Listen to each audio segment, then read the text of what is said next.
Halo semua, di video kali ini saya ingin berbagi tentang KPD atau singkatannya kontrak pengelolaan dana. Di beberapa waktu lalu di media sosial saya ada yang bertanya, tolong dong Pak dijelaskan tentang KPD. Kebetulan saya cukup menguasai produk ini karena memang sejak ada yang namanya SEOJK PID yang mengatur unit link, itu yang namanya investasi perusahaan asuransi yang unit linknya yang tadinya ke reksadana sekarang tuh dialihkan menjadi bentuknya KPD. Nah, karena itu banyak perusahaan MI sekarang pada rame-rame bikin KPD. Kebetulan saya juga di bagian operation sehingga ikut terlibat dan cukup banyak belajar tentang KPD ini.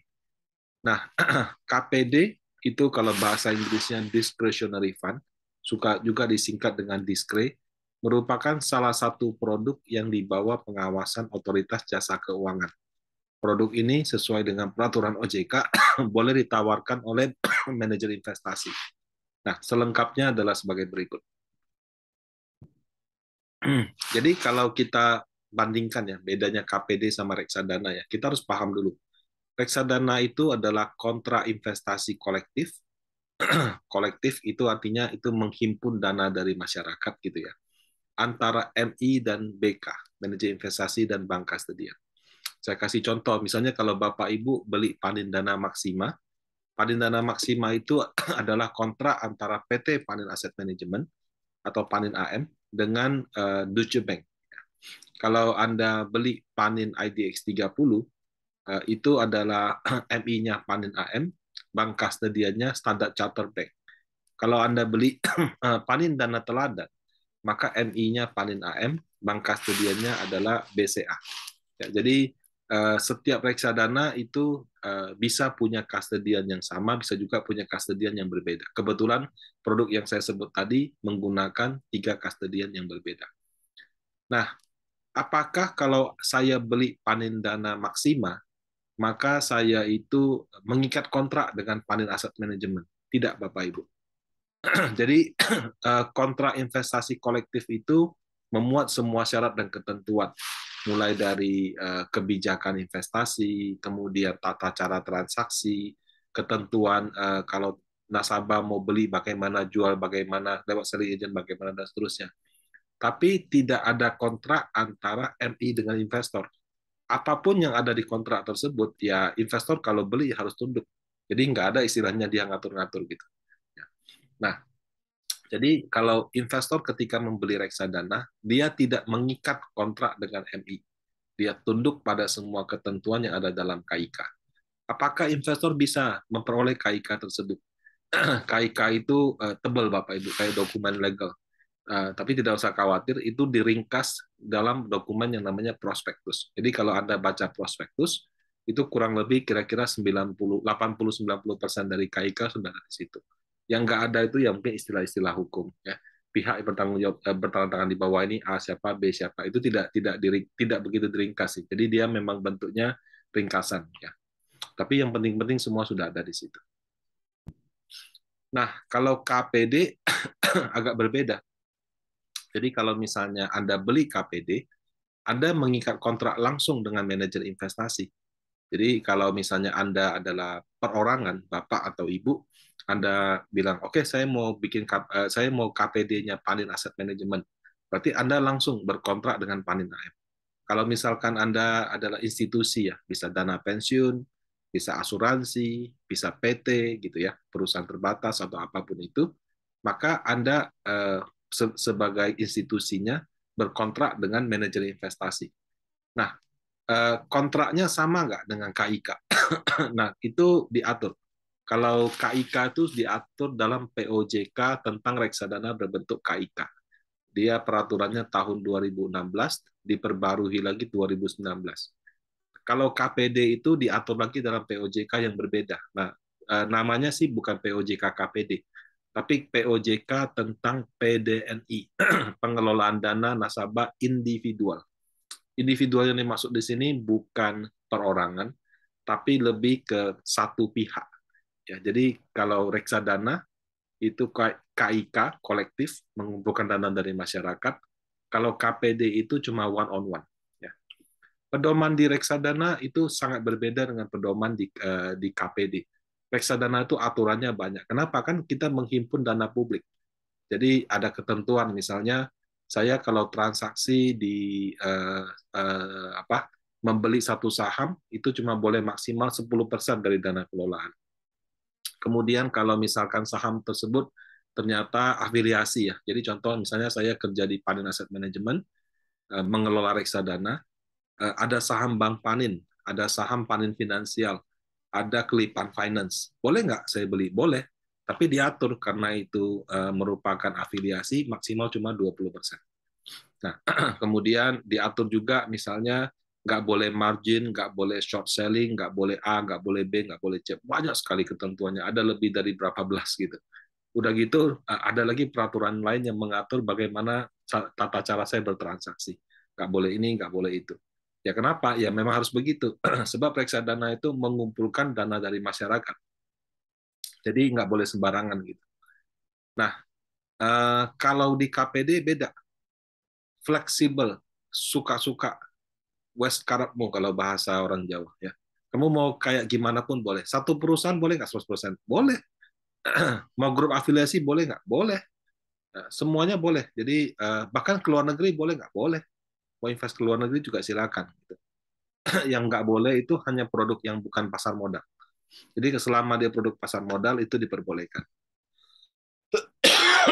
Nah, walaupun fleksibel, tetap ada beberapa ketentuan minimum ya. Misalnya minimum harus dana 10 miliar. Kemudian ketika kita berbicara uang Anda dikelola orang lain, resikonya apa? Bawa lari, pertanggungjawabannya nggak jelas. Nanti bayar fee-nya gimana gitu loh. Saya untung dulu baru bayar, atau dipotong tiap hari atau bagaimana. Nah, kalau misalnya kamu untung dulu baru bayar, apa jaminannya kamu untung habis itu kamu bayar ke fund manajernya? Nah, itu kan banyak dispute ya. Udah gitu kan, kalau aset pakai nama siapa? Masa asetnya atas nama investor, terus reksadana boleh kelola gitu. Nah, makanya untuk fair itu disimpan di bank kustodian. Jadi kalau reksadana disimpan di bank kustodian, KPD juga sama, disimpan di bank kustodian. Kemudian begitu kontrak ini ditandatangan, Anda belum store uangnya pun, itu langsung wajib dilaporkan ke OJK. Jadi itu 3 syarat minimum yang harus ada dalam suatu KPD. Nah, kontraknya kan individual. Jadi saya misalnya sebagai perorangan dengan manajer investasi. Nah, karena kontraknya individual, kita boleh menambahkan klausul-klausul khusus gitu.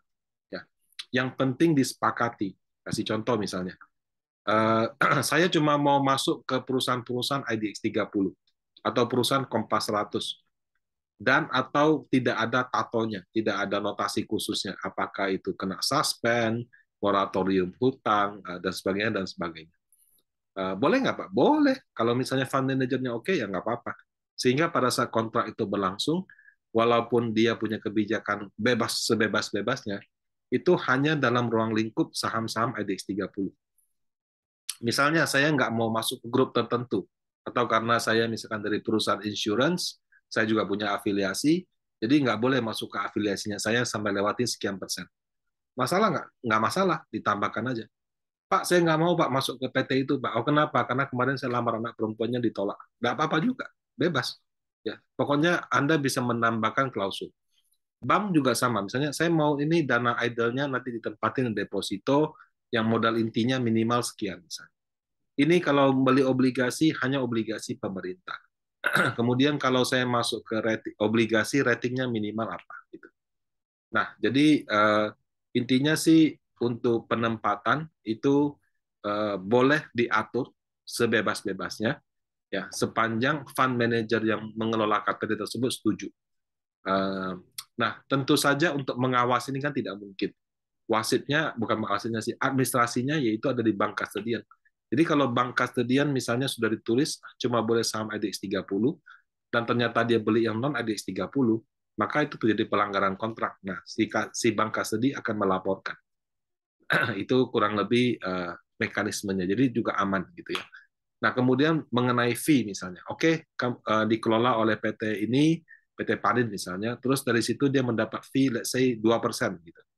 Nah, itu nanti yang akan memotong 2%-nya si bank custodian dan memastikan si manajer investasinya dibayar sesuai dengan haknya. Gitu. Nah, itu akan fair. Karena kalau misalnya ada di tangan investor, itu juga akan sulit. Kalau dia nggak mau bayar, kan jadi susah. Seperti itu. Nah, KPD juga bisa yang namanya fund on fund. Jadi misalnya KPD-nya PT Panin Asset Management, isinya panin dana prima, panin dana syariah saham, panin dana unggulan, panin dana berkah. Boleh, nggak ada masalah. Jadi memang investasinya tuh suka-suka, sepanjang itu pasar modal. Nah, yang menjadi investor KPD boleh institusi, boleh perorangan, tapi nggak bisa gabungan. Ya. Dulu saya ingat mungkin lama sekali 7-8 tahun yang lalu atau 5-6 tahun yang lalu orang tuh nawarin KPD katanya boleh gabungan kan minimal 10 miliar. Jadi ya udah dia bilang kongsi aja duitnya 2 3 4 orang bikin satu KPD. Itu penipuan Bapak Ibu ya. KPD itu hanya one on one. Jadi MI berkontrak dengan satu orang. Boleh nggak Pak satu orangnya itu kumpulan jadi misalnya 3 4 orang. Nggak bisa, kontraknya cuma si A. Kalau urusan si B, C, D nitip uang ke A, saya nggak manajer investasi nggak tahu dan nggak mau tahu tuh urusannya si A. Saya tahunya cuma sama si A aja gitu. Nah, jadi satu kontrak satu pihak nggak bisa gabungan. KPD ini ada nama nggak? Nah, itu yang membedakan antara KPD sama reksadana. Jadi reksadana itu secara badan hukum bentuknya itu adalah PT, seperti PT. Jadi dia tuh badan hukum, ada NPWP-nya. Ya sama, misalnya saya Rudi, saya punya KTP, saya punya NPWP. Kalau misalnya PT Panin, PT Panin punya KTP, punya NPWP. Panin Dana Maksima, atas nama Panin Dana Maksima dia punya NPWP-nya sendiri. Gitu. Ya, jadi NPWP itu ada di setiap reksadana sehingga per reksadana dianggap seperti badan hukum. Kalau KPD dia tidak seperti badan hukum Bapak Ibu. KPD itu secara sederhananya investor memberikan kuasa kepada manajer investasi ya untuk mengelola semua syarat dan ketentuannya. Jadi karena hanya memberikan kuasa, maka KPD itu atas nama investor. Jadi kalau misalnya saya Rudi, saya mengikat KPD dengan PT Panin Asset Management, maka si PT Panin itu membuat KPD namanya Rudianto sesuai nama saya, KTP-nya KTP saya NPWP-nya NPWP saya, dia membuat rekening di bank kastodian. Nah, kemudian saya setor uang ke situ, si PT Panin ini mengelola. Jadi dia atas nama Rudianto melakukan pembelian saham, pembelian obligasi, penempatan deposito, atau penempatan di reksadana dia. Jadi semuanya itu atas nama investor, bukan atas nama suatu badan hukum seperti reksadana. Jadi kalau saya kasih ilustrasi ya, misalnya tadi ada satu PT namanya PT Maju Cuan Beger. Dia kalau bikin KPD, berarti KPD itu namanya PT Maju Cuan Beger. Kalau perorangan ya atas nama perorangan, gitu ya. Nah, kalau secara pajak gimana Pak? Misalnya kalau Anda beli panen dana maksima 10 miliar, kamu lapor di SPT, kamu punya panen dana maksima 10 miliar, selesai. Kalau Anda berinvestasi di KPD Panin Aset, kemudian dia buatkan rekening, sama manajer investasinya dibelikan saham BRI 4M, saham Bank Mandiri 6M misalnya, jadi 10M dibagi 4 dan 6, maka waktu di pencatatan pajak, yang Anda catat bukan punya KPD 10M, yang Anda catat kamu punya BRI 4M, Bank Mandiri 6M. Ya. Kenapa? Karena itu Anda yang beli. Yang cuma si PT Panin dikasih kuasa untuk mewakili Anda melakukan pembelian dan penjualan. Dan supaya semuanya aman, terkontrol dan segala dan lainnya itu dikastodiankan. Jadi disimpan di bank kastodian. Nah, jadi sejatinya KPD itu bukan produk Bapak Ibu. KPD itu adalah kuasa. Ya. Investor memberikan kuasa kepada MI. Boleh nggak Pak, kalau misalnya saya punya izin WMI perorangan misalnya, kemudian saya menerima dana KPD, tidak bisa Bapak Ibu. Izin WMI itu baru aktif kalau kamu kerja di perusahaan MI. Jadi kalau misalnya punya WMI perorangan, kelola dana orang, itu tidak ada dasar hukumnya. Ya. Kamu nggak bisa bilang, oh saya punya izin WMI, jadi saya punya hak mengelola dana. Orang yang ngomong begitu tuh nggak tahu aturan, Bapak Ibu. Laporin aja. Ya. Jadi untuk membuat KPD itu hanya bisa antara investor dengan perusahaan manajer investasi. Orang yang mengelola KPD tersebut di perusahaan MI wajib punya izin wakil manajer investasi. Jadi tidak sembarang orang juga yang bisa melakukan pengelolaan.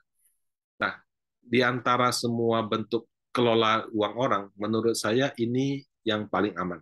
Maksudnya yang paling benar gitu ya. Boleh nggak Pak kalau misalnya saya eh, dititipin uang sama saudara gitu ya, sama teman untuk kelola dana. Perlu punya izin WMI jadi sah nggak? Nah, kalau misalnya seperti itu, pertanyaan saya adalah satu. Itu rekening atas nama siapa? Atas nama Anda atau atas nama saudara Anda? Kalau atas nama Anda, kalau misalnya tiba-tiba Anda suatu hari gila, Anda nggak mau balikin, dia bisa tagih nggak? Nggak bisa. Dia sudah secara sukarela memberikan uang itu ke kamu. Terus kalau misalkan tetap atas nama saudara, gitu ya, dia kasih ke saya misalnya user ID sama password untuk melakukan transaksi. Itu juga tidak sesuai aturan. Kenapa? Karena kalau perusahaan sekuritas, broker itu kalau jual beli, itu mesti yang melakukan order itu atas nama itu investornya langsung. Kalau yang jalankan orang lain itu bisa kriminal itu. Kalau nanti tiba-tiba misalnya trade rugi gitu, terus dia bilang loh, kan bukan saya yang order tuh si itu. Nah, itu jadi pertanyaan, kenapa user ID-mu bisa bocor ke situ? Itu juga bermasalah, Bapak Ibu. Ya. Jadi menitipkan kalau kita kasih user ID sama password ke orang lain itu sama kayak kamu titipkan kamu punya KTP, kamu punya buku tabungan, sama kamu punya buku cek ke orang lain. Itu bebas dia lakukan apa saja. Ya tentunya kan ada kepercayaan. Ya kalau Anda tanya saya secara legalitas, menurut saya jawabannya itu tidak legal. Ya, tapi kalau dibilang apa? Kalau percaya bagaimana? Ya itu kembali ke urusan masing-masing. Kalau misalkan saya bekerja di suatu perusahaan, ya, perusahaannya punya dana, tapi bukan perusahaan PT manajer investasi, jadi perusahaan biasa aja, mungkin saya toko, dagang atau apa, omsetnya bagus, ada untung, ada dana gitu, mau dikelola gitu. Itu perlu punya izin WMI nggak? Nggak perlu Bapak Ibu. Perusahaan seperti itu ada banyak sekali di Indonesia. Jadi seperti asuransi, dana pensiun, mereka kan semua punya punya dana. Nah, apakah yang mengelola dana tersebut harus punya WMI? Tidak wajib, kecuali mereka menetapkan sendiri harus punya. Tapi kalau tidak menetapkan, berarti sebetulnya tidak ada kewajiban untuk itu. Nah, jadi eh, konteksnya kalau WMI, produk-produk seperti KPD Reksadana, adalah lebih ke kalau dia manajer investasi, dia boleh menghimpun dana dari masyarakat. Kalau dia KPD, dia boleh mengelola dananya orang lain. Ya. Tapi kalau kelola uang sendiri, nggak perlu izin apa-apa. Sendiri itu boleh perusahaan, bisa juga perorangan. Nah, demikian kurang lebih konsep tentang KPD dan perbedaannya dengan reksadana. Semoga bermanfaat. Terima kasih.